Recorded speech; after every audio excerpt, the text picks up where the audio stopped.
Nandito tayo ngayon sa kabahan ng highway dito sa Patikul, Sulu. Dati daw, wala kang makikitang tao dito kasi ito talaga ang lugar ng mga Abu Sayyaf. Bakbakan ng mga sundalo laban sa Abu Sayyaf Group sa Sulu. Abu Sayyaf sa Patikul, Sulu. Isang improvised explosive device ang sumabog sa labas ng isang tindahan sa Hulo, Sulu. Sugatan ng 3 iba pa sa sagupaan ng militar at mga miyembro ng Abu Sayyaf Group sa Patikul, Sulu. Suicide bomber ang tinitignang nasa likod ng magkakambal na pagsabog sa Hulo, Sulu. Kahit ganito ang imahe nitong islang to, hindi kami natatakot. Para sa amin, itong mga lugar na to ang mga gustong-gusto naming puntahan. Hello! Hi, ma'am! Ay, pakilala ko sa inyo. Hello po! Alam ko din, mga vlogger yan. Hi, hello! Lahat ba sila? Oo. Ngayong gabi ay ang alis namin patungong Hulo, Sulu. Hindi namin nahahayaan na hindi namin ma-explore ang ganda ng probinsya nang dahil lang sa mga masasamang balita tungkol dito.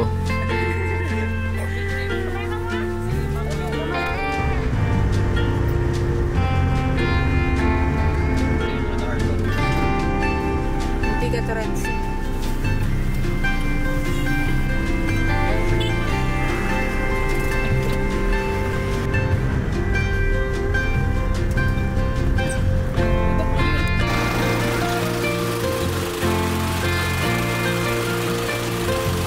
Iya din akong sir. Nakakasama natin ngayon nandito. May papadala sila legend. Marefex, papadala nila sa Hulo, Sulu. Ano pa ako kaya? Richmar Jamdani po. Ayan. Mga kababayan natin, mga taga Hulo, Sulu. Okay doon, mas maganda doon. Maganda doon sa ulo. Maganda. Try niyo doon. Mga bumabiyahe na mga malalayo. Mga legend na mga sasakyan. Ako, kahit sabihin natin na mayroon ako ibang sasakyan, mahilig ako sa mga ganito. Pag nagkukuting-ting ako ng mga ganito sa sakyan, kahit nasusugatan, nandudumi ang kamay ko, kahit namamansya ng paborito kong damit, happy na pakiramdam ko dito.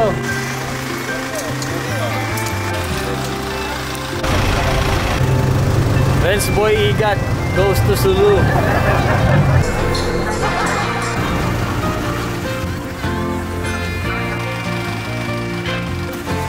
Nandito kami ngayon sa port na, mag-alas 10 ata ng gabi. Ito yung barko kung sasakay namin, papunta ng Hulo, Sulu. Darating kami doon mga alas 5 daw ng umaga, alas 6.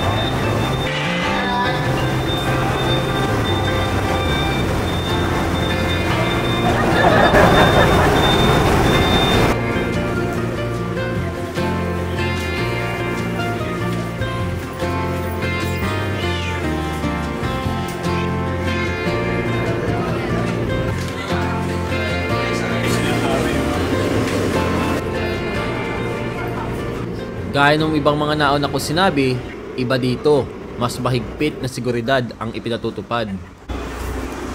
So 9:45 PM dito sa Zamboanga City bago pa lang alis yung barko namin. Parang na-delay siya ng parang 1 hour o 1 hour ba? Ganun. Standing position ka kayo, pali-huli.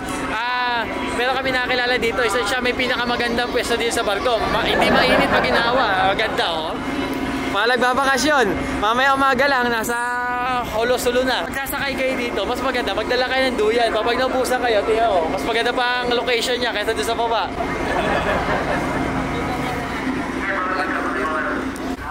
Umalis ang barko nang wala pa rin kami mahihigaan, kaya bumalik na lang kami ng sasakyan at doon na lang kayo matutulog. Dahil medyo nakataas, balik kami dito sa aming Isuzu Hotel. At pagkagising namin, 5:44 AM, welcome yung sa dagat.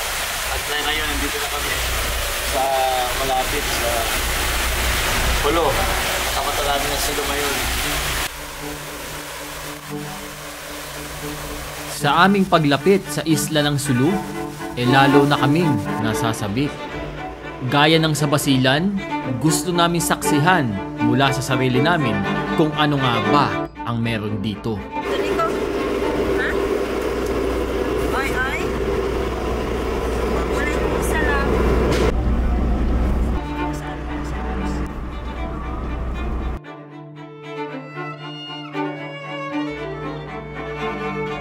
Sa unang pagdating namin, wala naman ako napansin na kakaiba. Normal din lang. Ang kaibahan lang, kagaya ng sa Basilan, maraming mga pulis at sundalo na nakakalat sa paligid. Yan, pababa na kami. Diretso muna kami sa pag-umagahan namin sa Sharas Cafe. At makapagkape muna.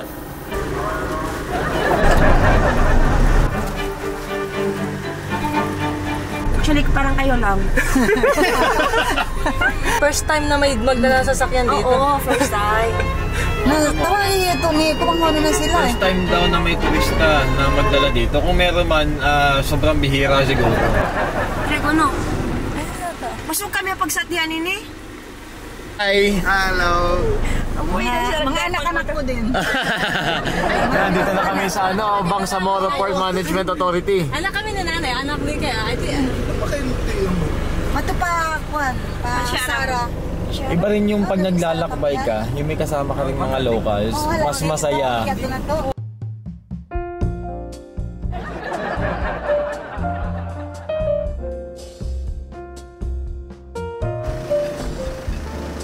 Dito kami sa Sharas Cafe. Dito yung may pambagsog sa kayo kanilang coffee. Sati ka sa manay? Sati? Pwede. Siyempre, dahil nahilig na nga tayo sa sati, titikim tayo dito. Sa hindi mga nakakaalam, ang sati ay nahawig sa satay ng Southeast Asia. Ito ay halal food. Halal, meaning prepared accordingly to Islamic way. Naka-coffee tayo sa nakasati. Parang medyo hindi na bagay coffee sa kasati, pero pwede.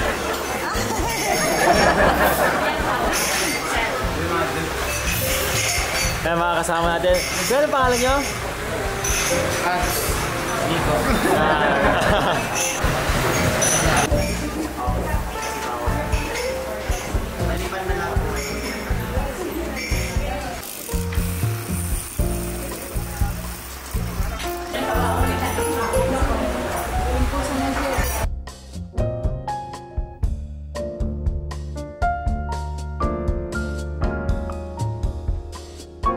Para kami may sati party dito.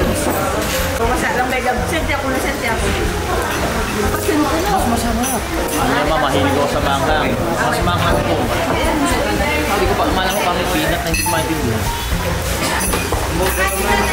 Para mas marami siyang spice dito, mas matapang. Yung sauce niya. Ginagawin, ito nakikita ko din sa mga video sa YouTube yung way nila papalamigin yung coffee. Hindi ko alam kung magaling ako, baka magalang tayo dito. Ay! Take one, tapo agad. Huwag natin try, hindi tayo sanay. Inumin na lang natin. Ito na tayo pinakang white coffee na dito o native coffee. Ano siya? Kahit huwag mo siya lagyan ng sukal, parang siya natural sweetness. Pero yung tapang niya, hindi siya matabang, hindi siya parang lasang hugasan. Kahit na hindi siya gano'ng katapang. Yung lasa niya nandun. Wow! Durol! Ganyan lang pala. Masyado malamig. Ang tawag ito? Durol. Ito yung durol. Ay, maraming balot.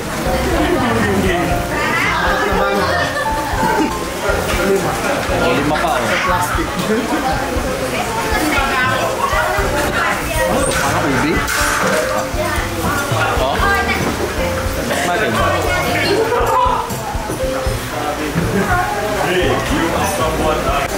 Masarap siya kasama ito kape.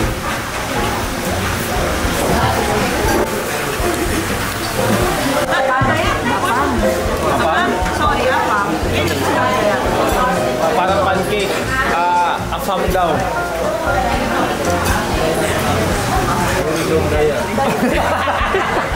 Sa tauso. Pancake. Pancake din. Iba lang tawag. Hindi ko alam sa pronunciation. Ano tawag po? Wala rin nyo ha.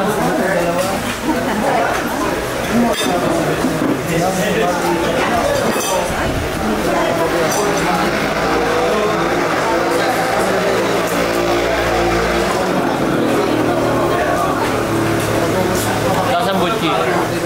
Masarap. Yan, si Kalang. Limusaw, saging. Ito, banana. Kasi ka lang tayo. Tabit. Ito pala to? Pitis. Pitis. May bukayo din sa loob. Ang bukayo. Masarap din yan. Yang lahat ng mga pagkain na yan ay ilalapag sa iyong harapan pag kumain ka dyan. Hindi mo kailangan bayaran lahat. Kung ano lang kinain mo, yun lang ang babayaran mo. Ito pala, ito ang isa sa sikat. Lagi ko na nito, tabid-tabid.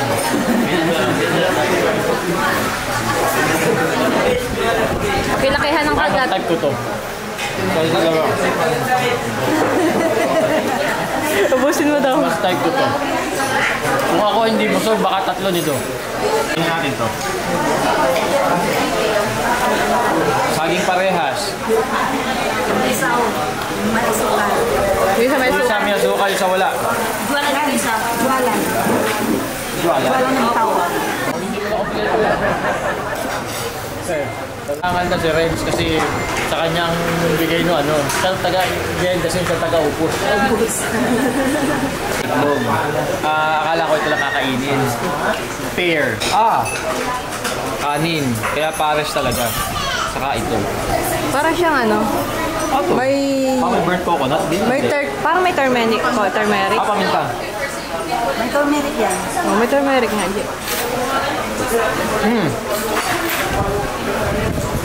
Ibang texture ng binalot kumbaga sa atin sa Luzon. Kung lalagyan mo siya na adobo, sa ibabaw, flakes, yun na yun din lasa. Tapos itlog, yun na rin.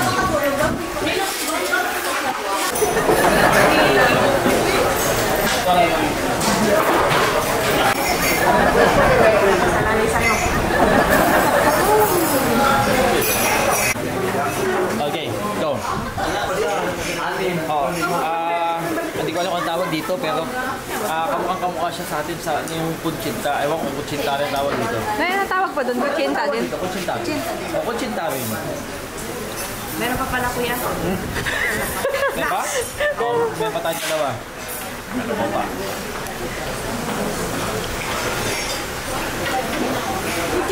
Hey. Ganun na ganun nila. Parang kuchinta rin na kulay violet. Pakidalawang subo. Paano nila sa? Wala nga lang buko. Daral.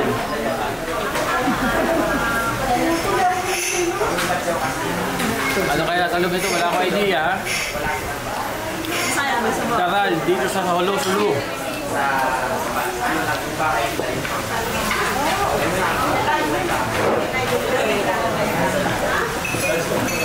Isa sa top pick ko.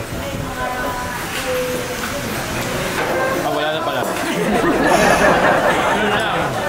Pa-part na rin itong lasang to kape kasi wala na.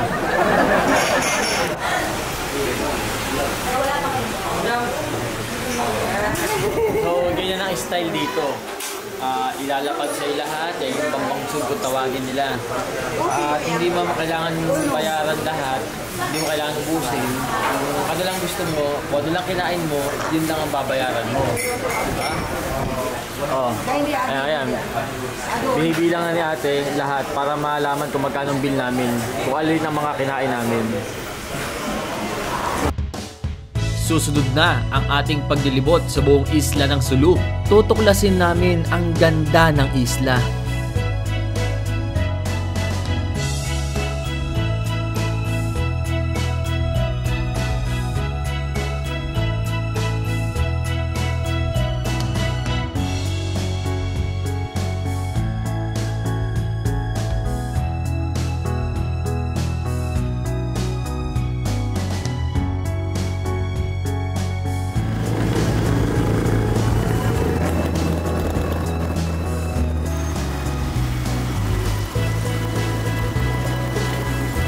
Manggis.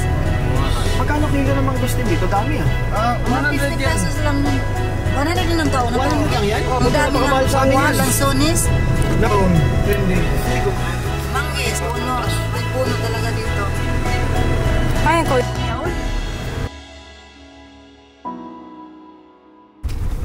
Ang una naming mga pupuntahan ay ang mga beach dito sa side na ito ng Sulu.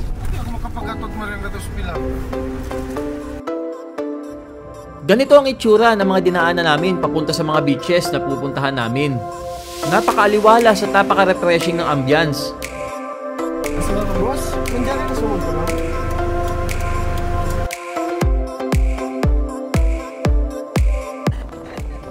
Ano pangalan ito? Sinugan Beach. Hindi ka sigurado. Sigurado ka? Sigurado!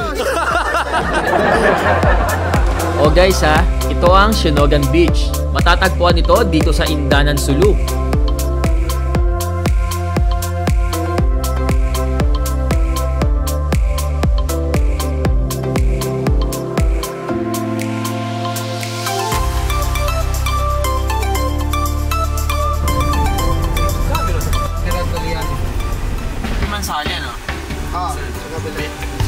At ito na ang lagi kong napapanood sa wakas na pupuntahan na namin, ang Mang Sali Beach dito sa Parang Sulu. Napakaputi at sobrang pino ng mga buhangin dito. Tingnan nyo naman ang kulay ng dagat, partida kulimlim pa ang kalangitan nung nagpunta kami dito at halos pa ulan pa nga.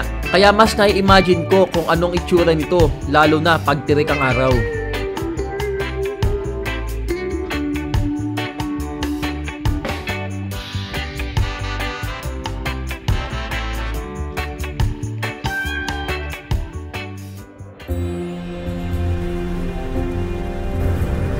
Sa mga oras na ito ay binabaybay pa rin namin ang kahabaan ng daan dito sa Parang Sulu at papunta naman kami ngayon sa Maimbong. Punta kami ngayon ng Maimbong. Nadaanan din namin dito ang napakadaming naghahabi ng hablon. Gumagawa ng mga nag-wave, naghahabi, ano? Tama.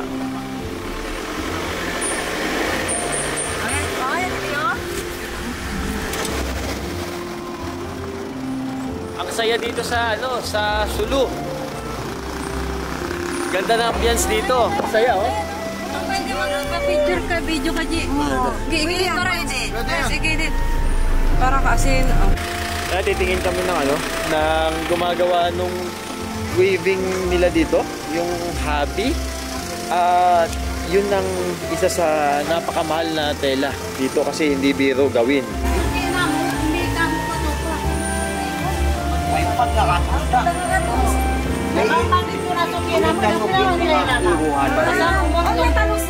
Bawas na siya yan. Pari mga...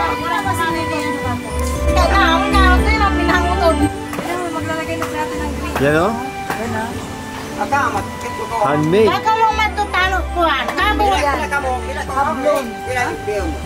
Ano pa tawag dito? Hablon. Hablon. Nasa magkano po may presyo ganyan pag yung po mga ganito? Nasa magkano po presyo? Nasa magkano? Yun yung mahal ano? Yan ang mahal. Oo, kasi hindi ng tauso. hindi biro gawin yan. Bang piburang, Oo. bang serihan, bang mahal ka. Dito 15,000. Yan ang ginagawa. Pwede nang gawin na tibulan eh. Oo. Ang tag mga 15,000, 6 meters na doon sa Zamboanga. Oo. Ang 6 meters ng ganito, nasa 15,000 daw. Magawa nating mga kababayan tausug, oh. Kansiyo! Grabe, ang dami sinuli. Hindi biro po gawin ito. Ilang araw na po natatapos yan? Kung part ng Sulu po ito, parang? Part pa rin po ng parang Sulu. Marami po nagagawa ng ganito. Ayan, ganito itsura dito. Sabi nung nakausap namin kanina, ito daw mga lugar na ito, talagang dati, hindi basta-basta dapat pumasok kasi talagang magugulo. Pero ngayon, parang normal na komunidad din lang sa atin. Kung ikukumpara sa pinagmulan namin, iba to. Itsura nito, lalo pag andito ako sa personal. Tingnan nyo. Bagong gawang kalsada. bakas yung mga putik sa paligid. Siguro sa gabi matatakot ka dito, pero sa umaga okay naman. Normal na itsura. May mga naninirahan dito. Wala namang gulo. Siguro noon. Pero ngayon kasi marami na rin sundalo. Ang dami namin checkpoint na nadadaanan. Parang sulu. Oh. Pwedeng gawin fail. Pwede nang gawin natin fail.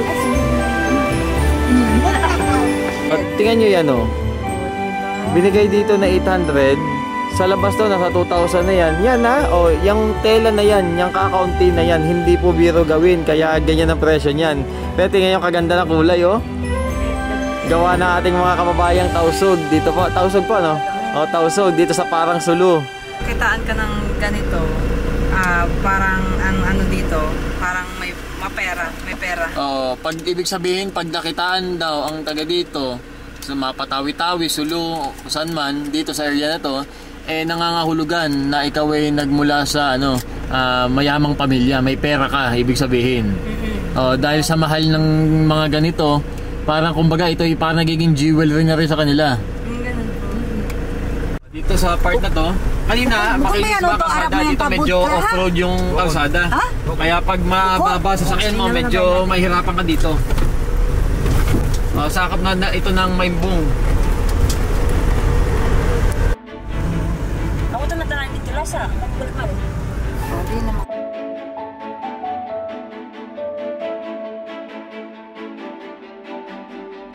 Ito ang Maimbong Sulu. Hindi pangkaraniwang experience ito para sa amin. Napakasaya namin dahil may mga nakilala kaming tao na taga dito at sinamahan kami sa aming pamamasyal.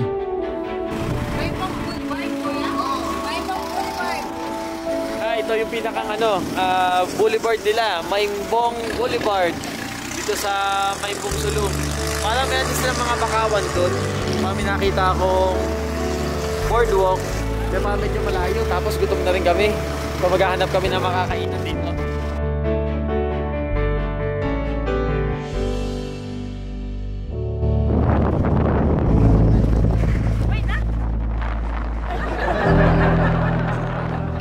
Sabihin mo ulit yung sinasabi mo.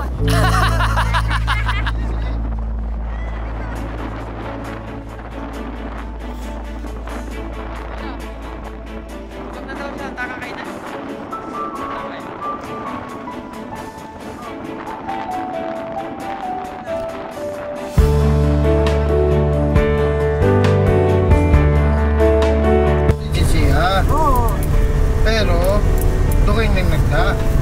Duwing na po na siya. Duwing na.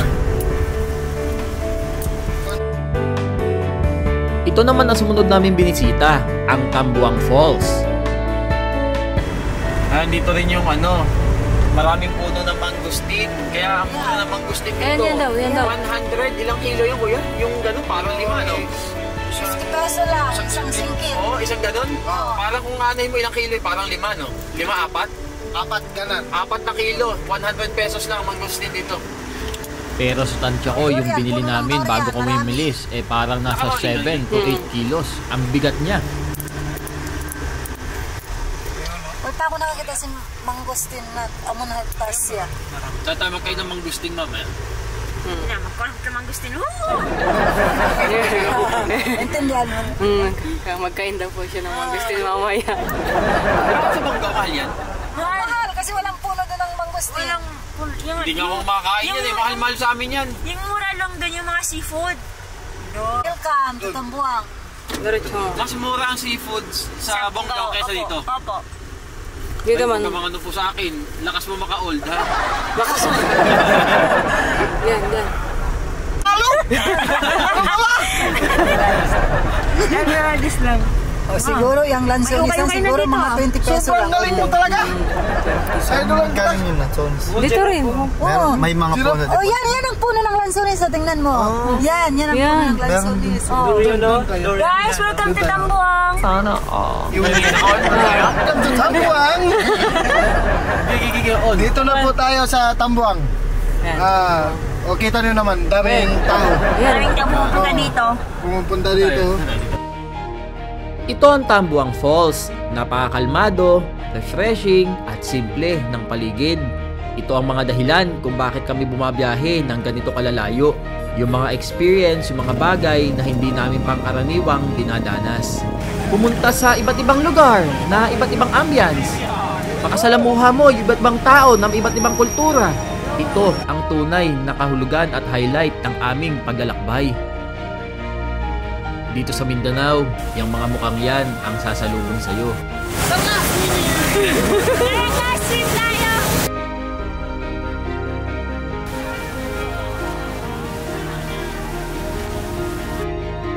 Magsukol Mindanao sa magagandang experience at pakisama na ibinigay niyo sa amin.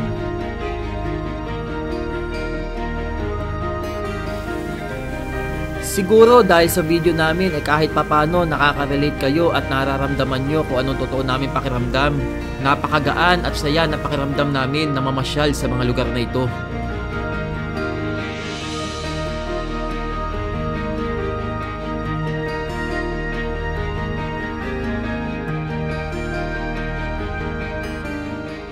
Tingnan mo yung binili natin, yung design nandyan sa art. Ayun, sa my art.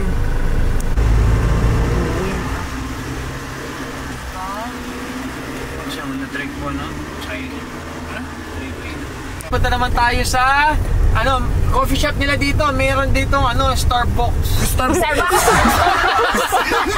Mamaya, nasa bayan ba na Hulo yun? Oo. Nasa Hulo. Pabalik na tayo, malapit na tayo.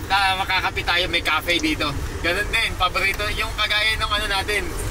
Katunog ng ating laging pinagkakapihan. Mamaya, titignan natin yung version nila dito sa Sulu.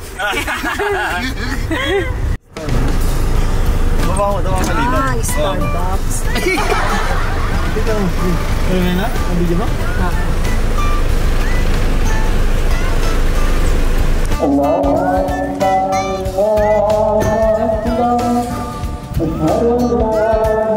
Ayaw yan. Mag-i-Starbucks tayo dito sa Sulu.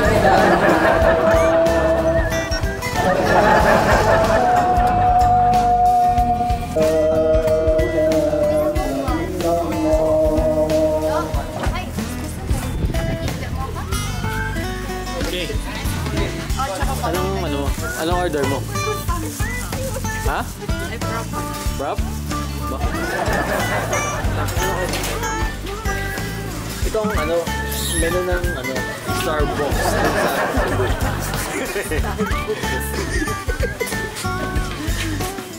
Yan Oh. Diba? Mura lang. Mura lang. Hindi kagaya doon sa atin sa yung presyo rin, lagyan mo ng additional 1. Meron pa nga 2 siguro, no? Oh?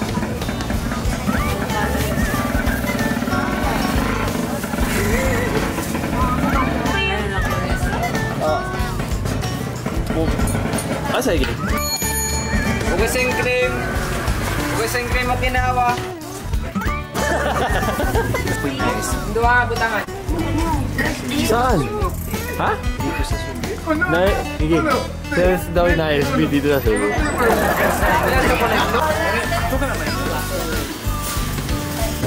Dinabok lang yung ice coffee, cappuccino. Ano ba yan?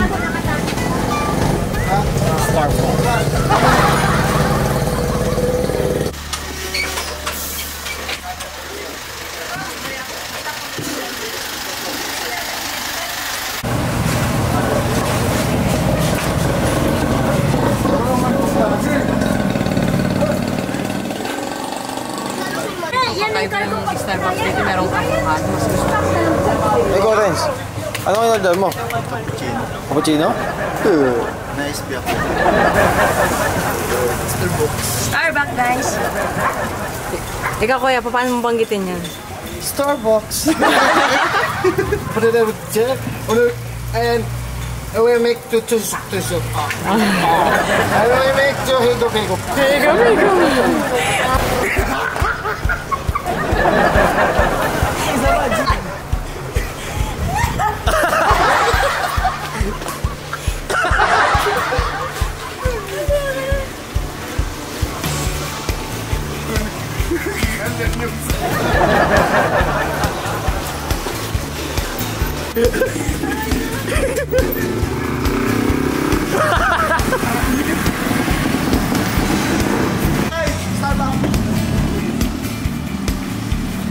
Pagkatapos namin dito ay naghanap naman kami ng hotel.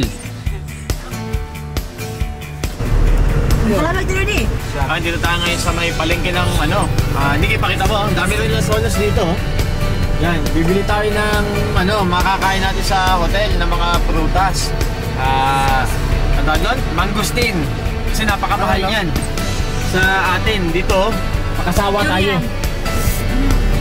Madami pa yan.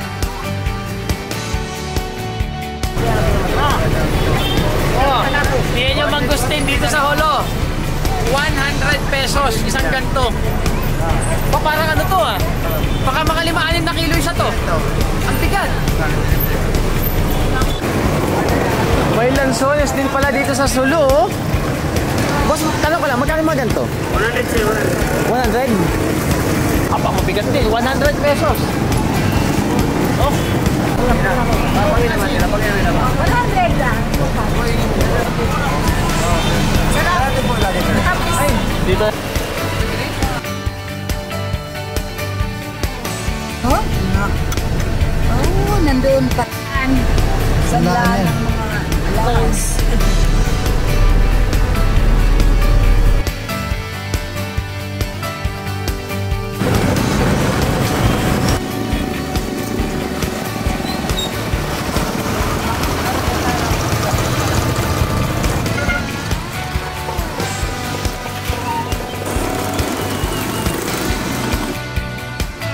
Dumana din muna kami sa Sulu Provincial Capital. Assalamualaikum! Welcome to Sulu! Sa wakas, napupuntahan na namin ang mga lugar na aming mga pinakamimithi.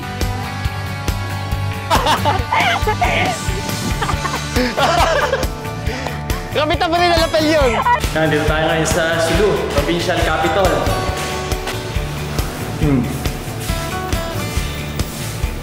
Sayang lang at hindi kami nakapagpalipad ng drone. Nakipag-coordinate naman kami, kaya lang yung location nitong Capitol ay restricted kasi malapit sa airport. Ayaw lumipad ng drone namin.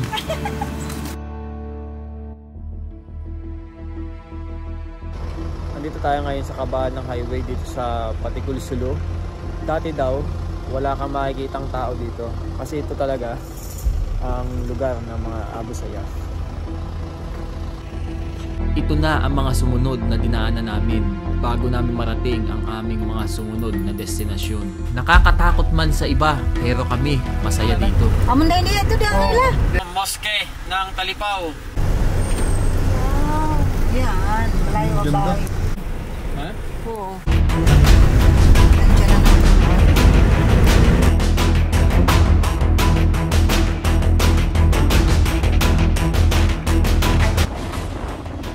Dito kami ngayon sa isang part ng Look.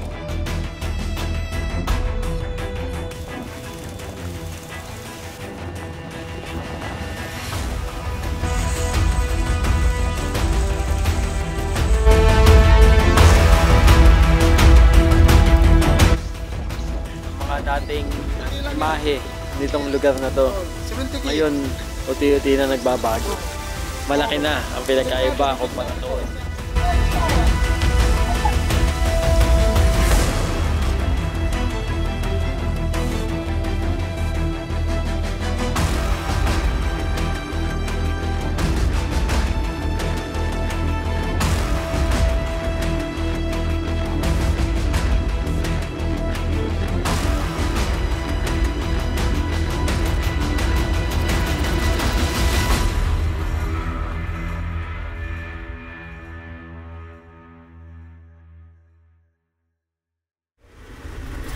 Meron tayong pupuntahan, parang hindi ko alam kung nasaan na tayo. Hindi ko ito nakikita sa kahit sa vlog. Lagi nanonood ng vlog ng Zampa Sulta, pero wala akong nakikita ang ganitong itsura. Ayan, yan din isa sa advantage na may kasama kang local, yung taga dito.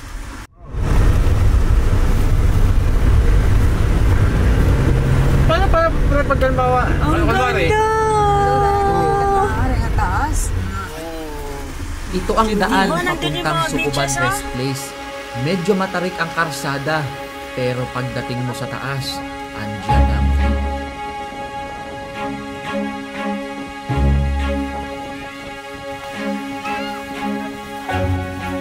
Exponent?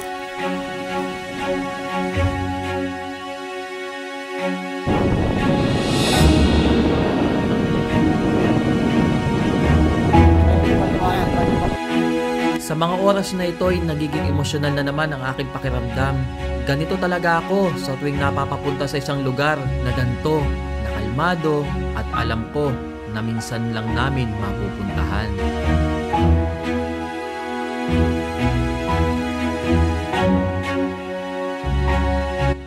At ang huli namin pinuntahan sa araw na ito ay ang Korteng Pusong Lawa na ito sa Panamaw. Dito ay kumain lang kami saglit ng mga dala naming prutas. Pagkatapos ay bumalik na rin kami sa Hulo dahil paggabi na.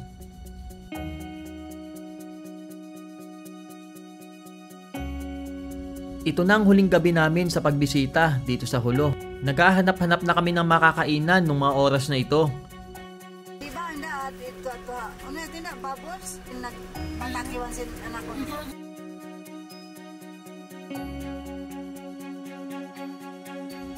Hindi ko inakala na meron palang ganito ang Sulu paggabi. Kaya dito pa lang sa mga oras na ito, masasabi kong nabago na ang pananaw namin sa Sulu. Ito ang realidad at mukha ng Sulu pag andito ka.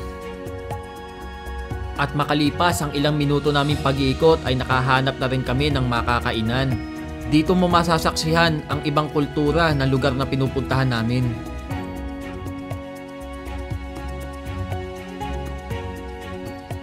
Kung mapapansin nyo, hinahayaan kong napaka-raw ng mga video namin dito. Yan ay isang paraan namin para ipakita sa inyo ang realidad at pakiramdam pag andito ka. Hangad namin sa ginagawa naming video na ito na may paramdam sa inyo na para namin kayong kasama sa biyahe.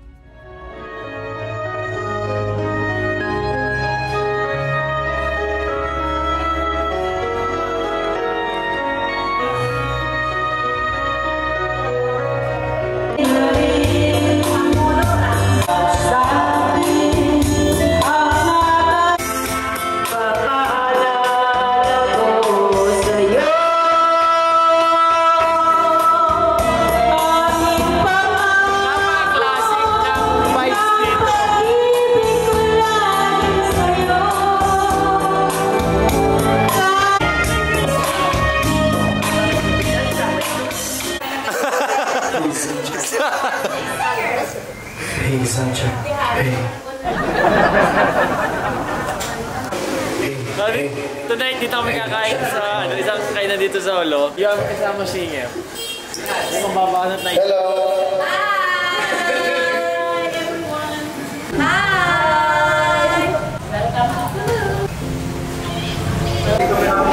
Kay Nikki, order niya chicken barbecue ulit. Pero ako, dito ako sa sa isdang ko tawagin na dito sa Sulu, yung gong. Para maiba naman. Nakita yung chicken eh. Pero only rice din. Kuha natin.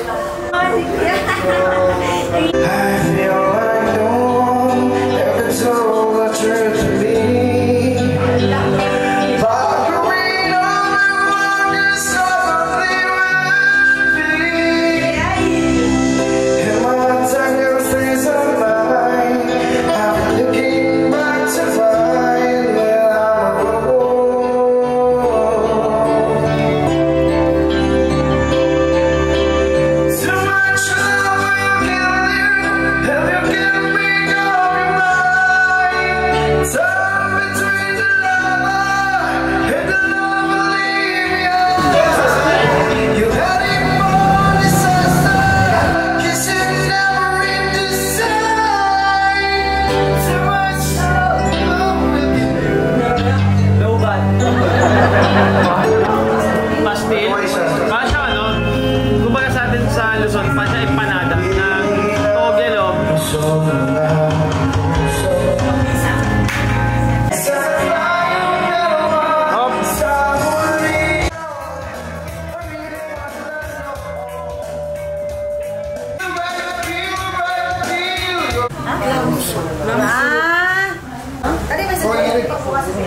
Ali. Hindi na kamari kumaon. Ay oo nga pala, kung napapansin nyo yung mga video namin, lagi kami fried chicken. Sa totoo lang, ngayon lang kami ulit ng isda.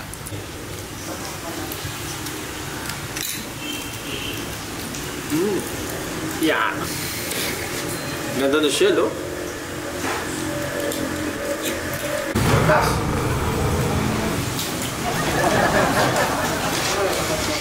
At pagkatapos namin kumain, bumalik na kami ng hotel. At sa panibagong umaga namin dito sa Sulu, normal na mga aksyon namin sa umaga. Magawa muna ng kape at mag-umagahan. Pagkatapos, balik karsada ulit kami. Marahil itong mga oras na ito ang magiging pinakantahimik na bahagi nitong video namin. Binulabog ng 2 pagsabog ang misa sa Mount Carmel Cathedral sa Jolo Sulu kanina umaga. Nasa 20 ang patay. Sa gitna raw ng pag-awit ng Hallelujah sa misa sa Mount Carmel Cathedral sa Jolo Sulu, naganap ang 2 pagsabog sa loob at labas ng simbahan. Nagkalat ang mga parte ng katawan ng tao.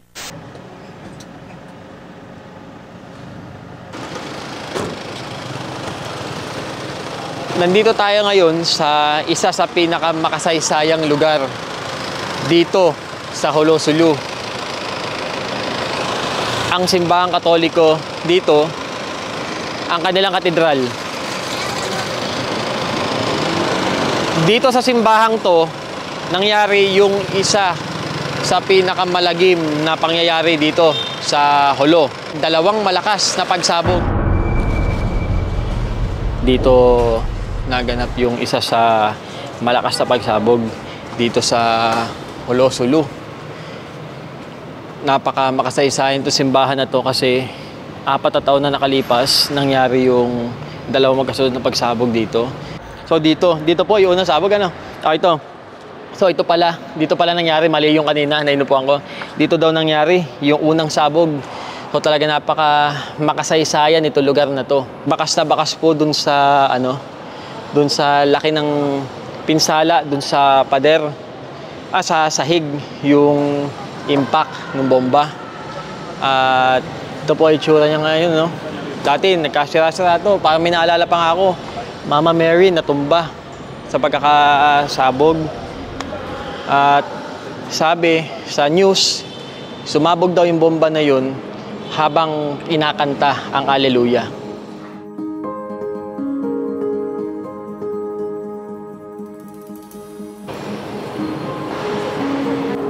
Habang nakaupo ako dyan sa pwesto na yan, talagang hindi rin mawala sa sa pakiramdam ko yung kilabot. Isipin mo, nagsisimba ka, biglang may sasabog ng ganyan. At sa lakas daw ng pagsabog, nagbagsakan daw ang mga bahagi niyang kisabi na yan. At karamihan daw dito sa mga bangko na ito, halos sa palitan na daw po lahat kasi talagang sirang-sira dati. At dito, sa bahaging ito, meron daw dyan na mga litrato, yung mga victim, yung mga namatay. Kuya, na pinapapunta. Yung mga victim. At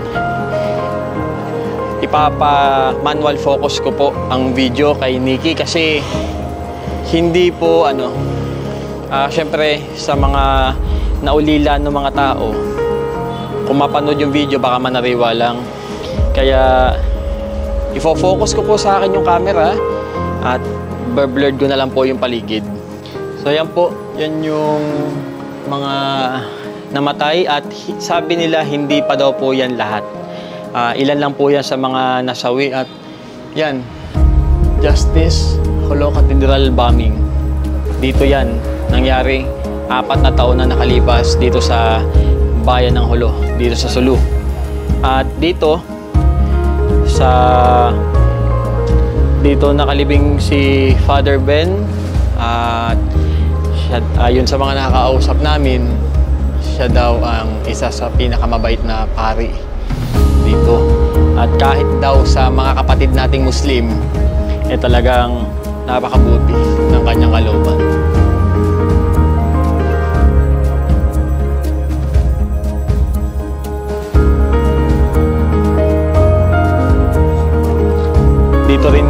Libing, yung kauna-unahang pari na natag na destino, no?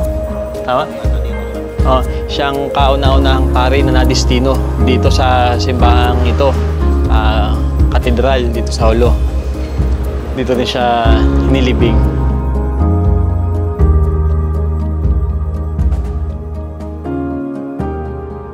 Matapos sa mga karanasan namin dito sa Sulu, talagang na-realize ko na totoo nga yung isang vlog na napanood ko, na lahat tayo Pilipino, mapa-Muslim man o Kristiyano.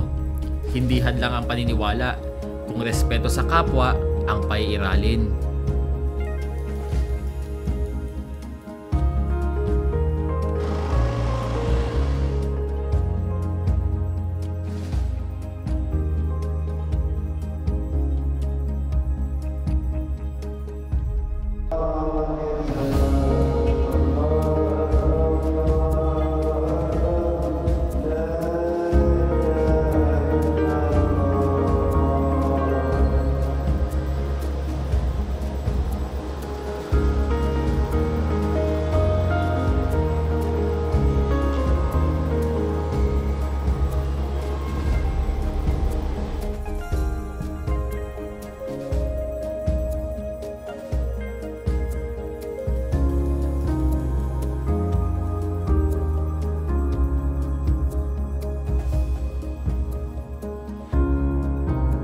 Tapos na kami dito at dito natatapos ang aming pag-ikot-ikot dito sa Sulu.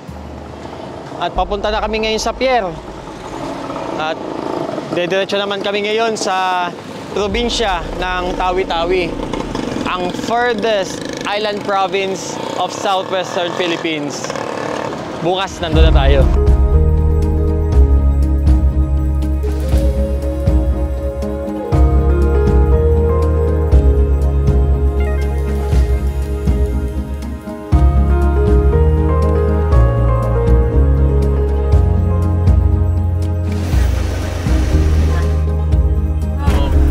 Dito tayo sasakay ngayon sa sasakyan ng Philippine Navy. Ito ang ating sasakyan ngayon papunta sa pinakamalayong probinsya ng Pilipinas, Southwestern Philippines, Bonggao, Tawi-Tawi.